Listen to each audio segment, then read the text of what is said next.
আমি সুকান্ত, আজ আমি তোমাদের রায়মার্টিন প্রশ্নবিচিত্রা থেকে সপ্তম শ্রেণীর ভূগোলের 6 নম্বর মডেল সেটটি সলভ করে দেখাবো।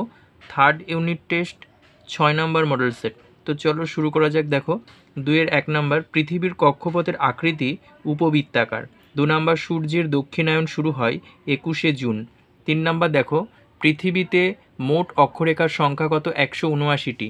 তারপর দেখো 4 নম্বর, দ্রাঘিমা রেখা বরাবর উত্তরে এগোলে সময় একই থাকবে। তারপরে দেখো পৃথিবীতে কোন সময় বায়ুর চাপ সবচেয়ে কম থাকে? দুপুরে। তারপরে দেখো 6 নম্বর, উচ্চতা বাড়ার সঙ্গে সঙ্গে বায়ুর চাপ কমে। 7 নম্বর, ভারতের একটি গ্রস্ত উপত্যকার উদাহরণ হলো নর্মদা নদী উপত্যকা। তারপরে দেখো প্রদত্ত কোন তথ্যটি মালভূমি সম্পর্কে সঠিক নয়? এটা হবে দেখো C নম্বর, উন্নত কৃষিকাজ। আচ্ছা, তারপরে শুষ্ক পার্বত্য অঞ্চলে সৃষ্ট নদী উপত্যকা হলো, এটা হবে আই আকৃতির, D নম্বর। তারপরে 10 নম্বর, পৃথিবীর দীর্ঘতম নদী হলো নীলনদ। 11 নম্বর, পানীয় জলে আর্সেনিকের নিরাপদ মাত্রা হলো C নম্বর, 0.05 মিলিগ্রাম। আচ্ছা, তারপরে দেখো সাধারণত দাঁতে ক্ষত সৃষ্টি হয় ফ্লুরাইড দূষণে। তারপরে দেখো একই শস্যের বহুবার চাষ হলে মাটির উর্বরতা হ্রাস পায়। আচ্ছা, তারপরে ভোপাল গ্যাস দুর্ঘটনার জন্য দায়ী হলো MIC মিগ গ্যাস। আচ্ছা, তারপরে দেখো হাজার হ্রদের দেশ বলা হয় ফিনল্যান্ডকে। ইউরোপে রুটির ঝুড়ি বলা হয় ইউক্রেনকে। আচ্ছা, তারপরে দেখো 3 নম্বর, 3-1, 21শে জুন সূর্য কর্কটক্রান্তি রেখার উপর লম্বভাবে কিরণ দেয়। আচ্ছা, তারপরে দেখো 2 নম্বর, ভারতের প্রমাণ দ্রাঘিমা এলাহাবাদ শহরের উপর দিয়ে টানা হয়েছে। তারপরে 3 নম্বর, ভারতের একটি অন্তর্বাহী নদী হলো লুনি। 4 নম্বর, ক্যাডমিয়াম দূষণে ইতাই ইতাই রোগ হয়। তারপরে 4 নম্বর, সত্য মিথ্যা। 1 নম্বর, কৃষি জমিতে বেশি রাসায়নিক সার প্রয়োগ করলে মাটির উর্বরতা বাড়ে, মিথ্যা। 2 নম্বর, মাউন্ট এভারেস্ট ভারতে অবস্থিত, মিথ্যা। 3 নম্বর, রুর অঞ্চলে রানী বলা হয় জার্মানির এসেন শহরকে, এটা সত্য।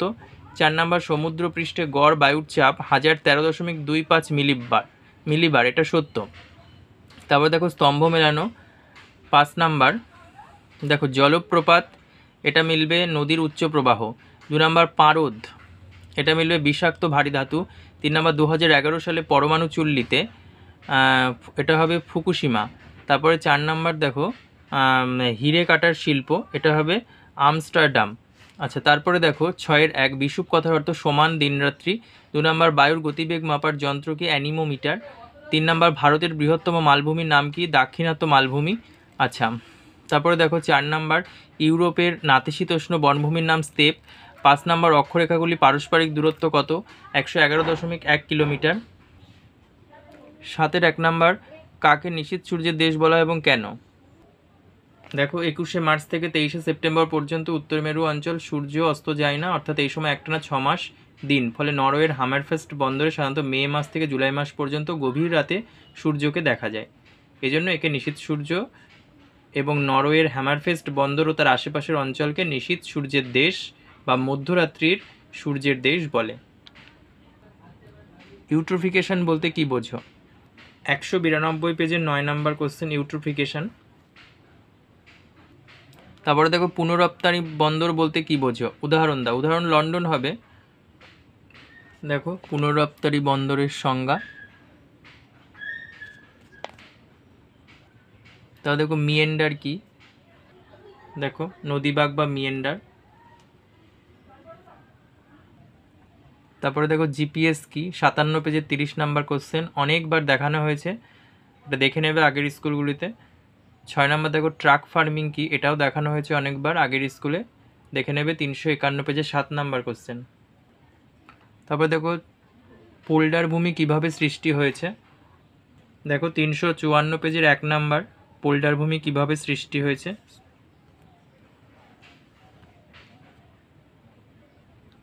তারপরে দেখো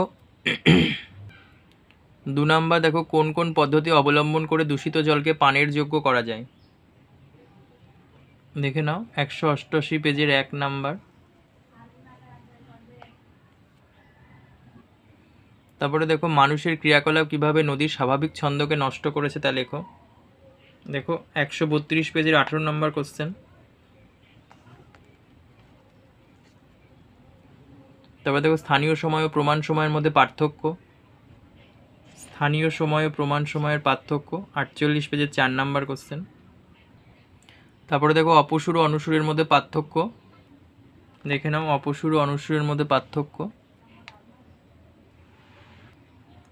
আচ্ছা 9-1 নদীর উচ্চ প্রবাহে সৃষ্ট 3টি ভূমিরূপ চিত্র সহ আলোচনা, 123 পেজের 3 নাম্বার কোশ্চেন। এটা এর আগের স্কুলেও আছে, দেখে নেবে।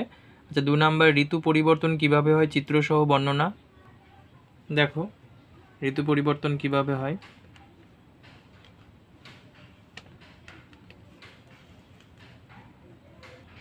তারপরে এদিকে আসলাম, এই চিত্র,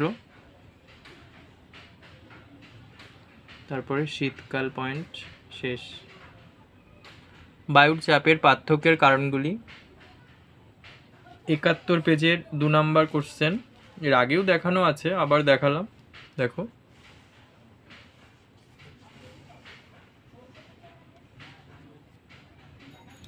ইউরোপ মহাদেশের সমৃদ্ধির কারণ আলোচনা করো, 316 পেজের 1 নাম্বার কোশ্চেন।